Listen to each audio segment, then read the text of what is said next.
Hi friends, welcome to my not a sewing video.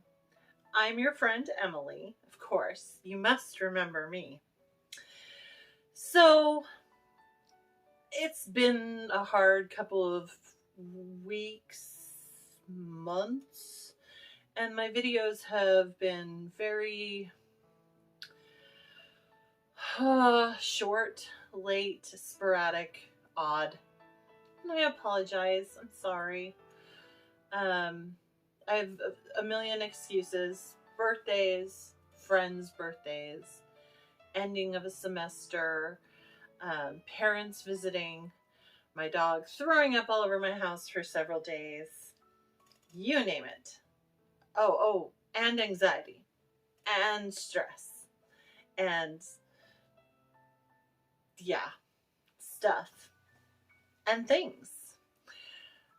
So I keep promising that I'm going to do something special. I'm going to make it up to y'all. So here I am doing something special to make it up to you all. This is my sewing room. I know, you probably didn't believe that it actually exists. Well, it exists, and this is it. It's not much to look at, but it's all mine. This is my sewing table that I built with my husband. And by saying built with my husband, I mean I handed him things and smiled at him encouragingly while he built it. No, I actually did some of the work myself, which I'm very proud of myself for. It's pretty cool. It's kind of the standard sewing table that a lot of costumers make for themselves, where it's got the 3x3 cubbies on 3 sides, and then it's got the top that has a layer of padding, a layer of the ironing board metallic fabric, and then a layer of canvas on top of that. So you can iron on this, you can pin your fabric to it, and it's also, as you can see, waist height. So no more bending over to cut out patterns and to iron and all of that fun stuff. Unfortunately, because I have so much stuff, this table is always covered and I rarely get to use it as intended. But it's a little better right now because this sewing room is also my guest room. So if you and I get to be like best buddies, you may get to stay in this room. I know, you're so excited. There is a couch bed currently in this room that I'm hoping to maybe someday upgrade to like a day bed, but we'll see how that goes. So I wanted my parents who were staying over to have a place to put some of their stuff, you know, lay out clothes and makeup and socks and keys and I don't know, stuff, you know, people's stuff, parents' stuff, packing trip things stuff, you know. So this table, which was completely covered and like with stuff like this high all the way to the very edge, I have cleared off about 1.5 feet space into it for them to put stuff on, and I have kind of organized a lot of the stuff back here. Now, it may not look organized, probably because I'm really horrible at organization, but like I found a bunch of my smaller patterns and put them all together in a box. A lot of my trims that have been floating around are now in this thing. I've done some work. I'm really, really proud of myself. And I was about to film downstairs, as I usually do. And I said to myself, self, you should film upstairs in the sewing room so that people can kind of get a look at your mess. I mean, your process, your you-ness. That's right. This is my me-ness, my uniqueness, my Emily je ne sais quoi. Oh, hey, today's mug. Today's mug is my I'm done adulting, let's be mermaids mug, because as we all know, I'm a land mermaid and adore mermaids and the ocean so much. And I'd pretend to drink some because I finished it off just as I started filming. But I'm not going to pretend because I just told you that I would be pretending. So I'm not going to do that. But I just finished off a really delightful kind of ginger and citrus tea. It was sent to me last month for my birthday from my sister. And shout out to Sarah. Love you, girl. From a place called Tea Drops. It's really interesting. It's like they finally compress the tea. Like they finally just chop up the tea into like a fine powder. And then they compress it into a shape. So these are like shaped like little stars or little flowers. And you just put it, you don't need a bag, you don't need a little tea strainer. You just drop it into your cup, add your hot water, and there's a little bit of sediment,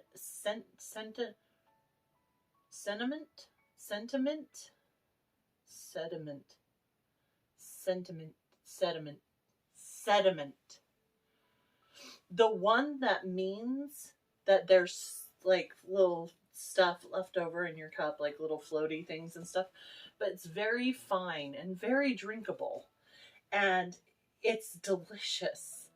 I absolutely loved it. It's the first time I'm trying it since I got them because I took a look at them and went, this is very interesting. Don't know how I feel about this. Now I know that I feel amazing about it. I also didn't add any sweetener at first because I just wanted to try it. Didn't need any sweetener. Is amazing.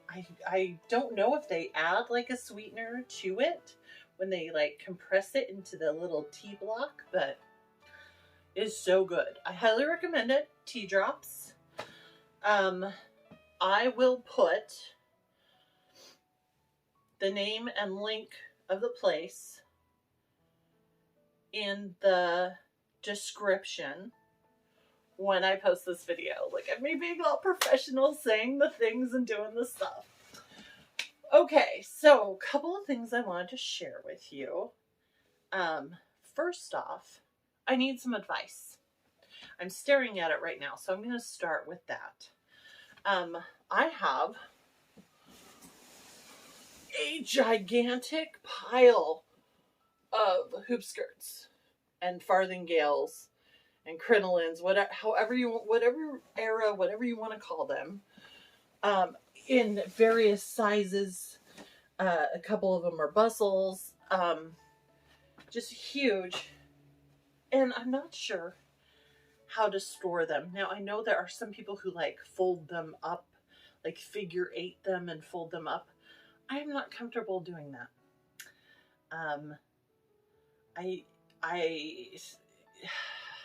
Some of them have really great, super strong, awesome boning in them. And some of them, it's not as great, and I'm not really sure which ones are which. And so I just don't want to bend any of them into anything. So I know some people hang theirs, but I'm really not sure exactly how they hang them. What do you do? Or what have you heard? How do you, or people that you know who do costuming, deal with like their hoop skirts and their giant bustles and stuff? How do they store them? Because I need some ideas. They're in the way and they're bothering me, and I need them to go away now. Yes. Thing I want to share with you number 2. You may not know this, but I have a huge interest in recovering antique parasols. I've yet to do it. This is an antique parasol that I bought a few years ago, and I've stripped the original linen cover off it, which I will show you in a moment.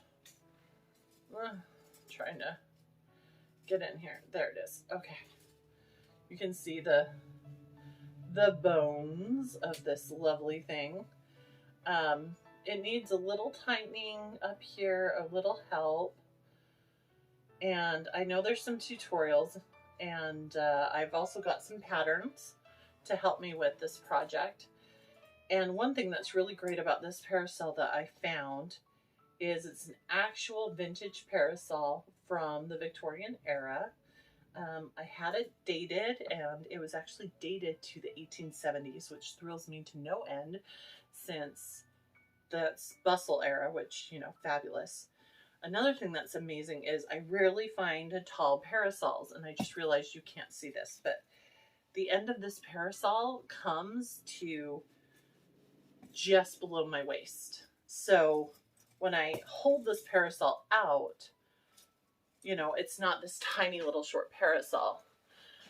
It's got this beautiful, very simple and elegant carving in the wood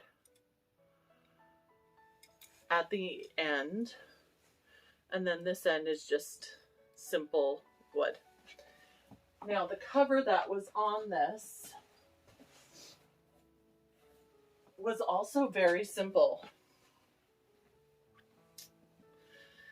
It's a linen fabric cover that had this tiny drawstring, if you can see that, kind of drawn thread decoration in it. So very, very simple. And it was actually in fairly good condition until you got to this point. Hello! And you can feel kind of the age of the fabric, and that it is, well, it's tired and it needs a break.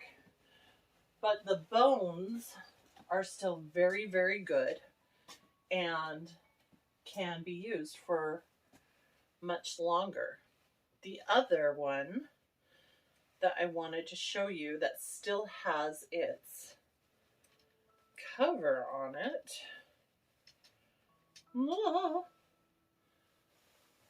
is this one. So this one is also very tall, comes to about my waist. This is also a wood handle that has this beautiful curved decorated green wood handle. The end had some kind of capping on it that's come off. It's my understanding that I can buy and or commission cappings for these, which is great. And then this is the original fabric. Now I haven't had this one dated, but I'm guessing due to the fact that the wood and the carvings are somewhat similar, that's probably a little bit later than the other one that I have, but not by too much. This is green silk. It has a similar drawn thread decoration in it. This beautiful kind of floral silk design. And as you can see, I'm not going to do it all the way, but a lot of shattering in that silk. Silk does not age well when pressure is put on it. But you can kind of see how the shape of the parasol is, which I'm super excited about. That's going to be absolutely gorgeous. I'm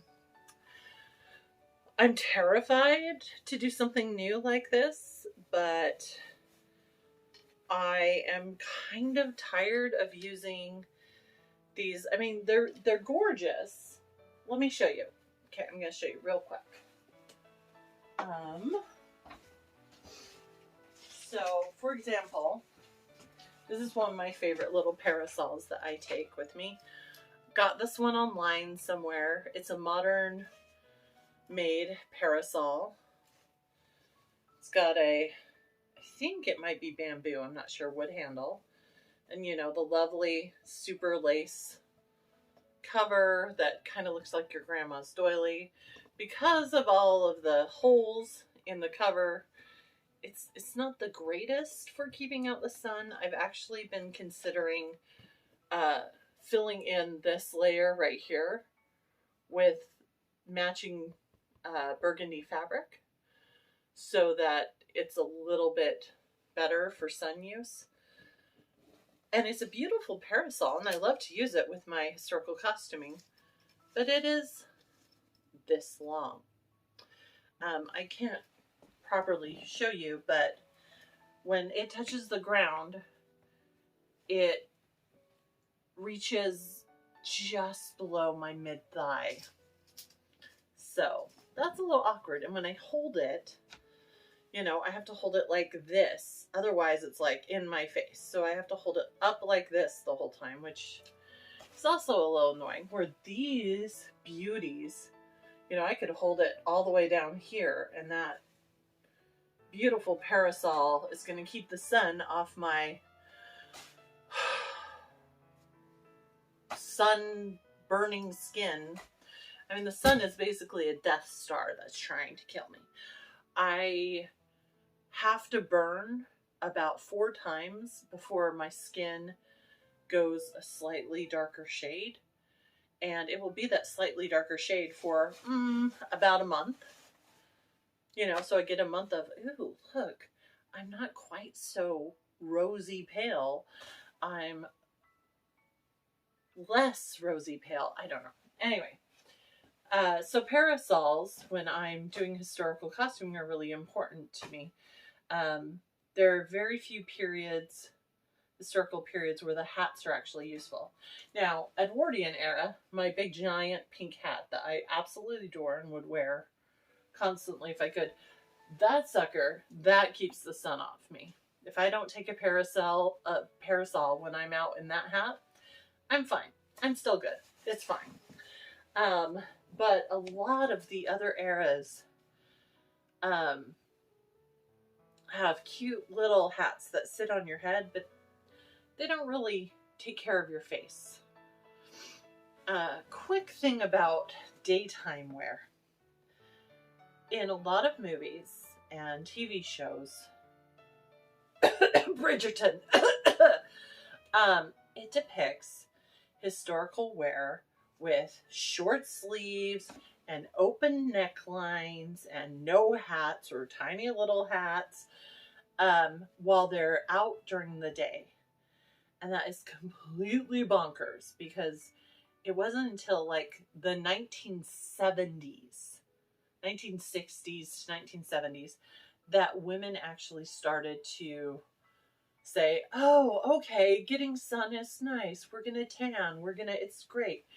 Before then, women were like, no, no, no. Do not let the sun touch my perfect creamy skin. Being sunburnt, being suntanned, that was not a thing at all. They did not want the sun to touch them. And it was also considered inappropriate to show this area of your body as a woman before the late afternoon. And I mean, so women during the day, they had long sleeves, or if their sleeves were like 3/4 length or went up to their elbow, they wore long gloves to cover up their skin during the day. They wore partlets, they wore fichus, they wore, you name it, all sorts of little frilly gathering things here in this section. Scarves, everything, depending on the time period, to cover this area up. Gowns, dresses, bodices, they all went up to the neck up here to cover this area before like 3, 4, 5 in the late afternoon, because before then There was too much risk of sun exposure, and this was considered inappropriate to be showing before then. And they'd always take their parasols with them, especially in the eras of tiny hats, because you did not want that sun to besmirch your lovely face. So these movies where women are walking around in these tiny little sleeves and their open necklines and their, and their hair down. Ooh. Okay, I'm done. I promise. Friend. It's okay. You still love me. It's fine. So I'm currently still working on sewing things for the Victorian Festival. That is this upcoming weekend, which I'm really excited about. Shouldn't fix my clothes in the video, sorry. Not gonna edit because, say it with me, I don't edit. I honestly am still on the fence about what I'm gonna wear because I don't know what I'm gonna finish. I just started my new semester, my last semester. Oh yeah, you know you want to dance with me. Last semester. Okay, we're done. Dance party over. Well, you keep dancing. I'm going to talk some more. When I was shoving stuff away and putting bins aside and opening bins to see if they had room, I found a bin of unfinished projects. And as I'm rifling through it, I'm like, oh, this one, oh, this would be perfect. This would be perfect. And I found a project that was inspired by a costumer who I follow on Instagram and on YouTube and who I love, called Rebecca Pocket Full of Posies. She's amazing. I love her. She is a fabulous costumer, just delightful, beautiful young lady. And a year ago or so, we had kind of a back and forth conversation on Instagram about wearing colors that we don't think suit us and dressing in time periods that we also don't think suit us. For me, that color would be yellow, and that time period would be natural form era. The natural form era went from the late 1870s to early mid 1880s. And it's right between the two big bustle eras. And it's when the dresses they kind of narrowed. They went along the body. At the very most, like a little tiny bum pillow was worn on your bum to maybe help any little ribbons or tiny little poof right there off of your bum, but not to make it bustle out, to just make it slope downward. I mean, at one point the dresses narrowed so much, you look at the fashion plates and you're like, how did those women walk in those? Oh my goodness. I'm terrified of that era because, plus-sized woman, I tend to hate form-figuring stuff. I wear dresses with crinolines that go poof, and that makes me happy. So after talking to her, both she and I started on projects, and she finished hers because, she's amazing and she's a closer, and I didn't finish mine because, I don't finish things that I say I'm going to finish. So my project was in there, and I pulled out this dress that is more than half done. In fact, it's got a lot done on it, and I didn't realize how much I'd done. And I'm staring at it going, I kind of want to do this dress. The fabric, I grabbed a scrap from the pile. The fabric looks like this. It is a deep yellow, deep yellow. You're seeing it brighter than it actually is. It's a little deeper than you're seeing it. The colors are a little deeper. I think they're slightly brighter on one side than the other, but it really pretty much looks the same. And it's got this kind of fuchsia pink and green plaid going through it. I think that looks absolutely horrible with my skin, because yellow washes me out, but there you are. So I don't know, part of me is like, I want to be brave. I want to finish this dress. I want to wear this dress that I think I'm going to look absolutely awful in. I want to finish it. I want to wear it. I don't know. Recently, my other amazing costuming friend, who I'm sure you all know, Lady Rebecca Fashions, finished a natural form dress, and this is not her first one, and she looks amazing in them. And she tends to do, I think, the earlier part of the natural form era, where it kind of has a tiny bit of a bustle out and then a really long sweeping train, which is very elegant and looks amazing on her. And I don't know, between that and finding this dress and feeling a little bit bad every time I see Rebecca Pocketful of Posy, see her videos and her Instagram posts, and thinking, oh man, we kind of promised each other we were going to do this, and I never came through. I kind of want to finish this project. And you're like, but Emily, you have like a green dress project you're working on, and you also started like a walking skirt, and you also have like this gorgeous unfinished tea gown that you started, and like 50 other projects. Yeah, I know. Sometimes when you have high anxiety and you are stressed out all the time, you have to skip around between projects, because the project you're working on starts to frustrate you and you realize you're just not happy. And whatever vision you had of yourself in that outfit wearing it, you've lost it. You've lost your grasp on it, and you have to put that project aside, or you're just unhappy and miserable. And for some reason, seeing this garish yellow plaid fabric and how much I had finished on that dress before I put it aside has kind of renewed my interest in this project, in this fear gown, you know? So, I don't know. Might work on it. We'll see. We'll see. I think that might be it for today.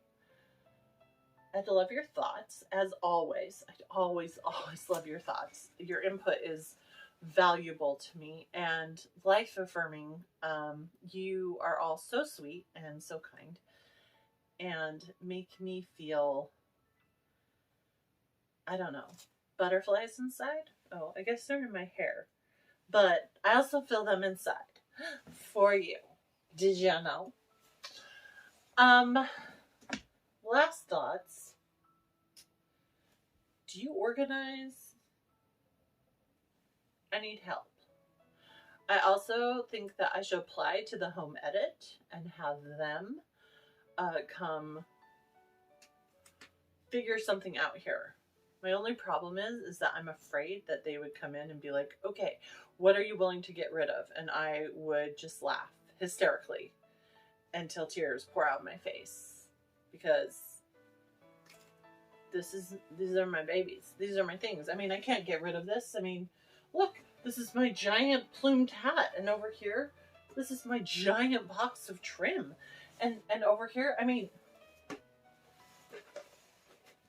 I can't get rid of my giant horns with braids that are supposed to be Viking horns, because nothing would ever end, because you know that nothing's over until the fat lady sings. Just kidding. I love you.